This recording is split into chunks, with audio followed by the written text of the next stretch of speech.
এই ভাই সেলুনে চুল কাটতে গিয়ে নাপিতকে কিভাবে উচিত শিক্ষা দিল সবাই একটু দেখেন, হাসি থামাতে পারবেন ভাই না। চুল কাটা শেষ, উড়েন। ভাই বিল কত হয়েছে? ভাই 150 টাকা দিতাছি। ভাই 200 দিলেন যে, আমার টাইম তো 50 টাকার ভাঙতি নাই, 50 টাকার ভাঙতি নাই আপনার কাছে। আচ্ছা তো এক কাম করুন, আবার 50 টাকার কাটতে দেন, আমি বইতেছি।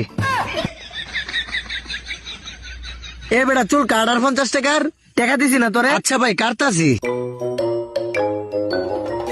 আচ্ছা ভাই হয়ে গেছে গা। আচ্ছা তে ভাই জায়গা। আরে ভাই কই যাইন? 50 টাকার চুল কাটবার গিয়ে 70 টাকার কাট ডালাইছি, এই 20 টাকা দিব। কি মহা বিপদটার মধ্যে ফেললাম। আপনার কি আমি 70 টাকার কাটবার কইছি? আপনার কইছি আমি 50 টাকার চুল কাটবেন, আপনি 20 টাকার বেশি কাটছেন কি লিখিয়া? তখন জোড়া দেন চুল, আমি আবার বইতেছি। স্যার জুসকে লিখে জোড়া দিবার কইতেছি না, আমার চুল আগের মতো। জোড়া দে। ওই তোর চুল কাটো লাগতো না, তুই আনতে পারি যা। দে আমার টেয়া দে, টেয়া দে। খারো দেখতাছি একদম ফাটালাম, টেয়া দে। ল তোর 200 টাকা। আরেকদিন আইস একদম বিন্দায় দেন।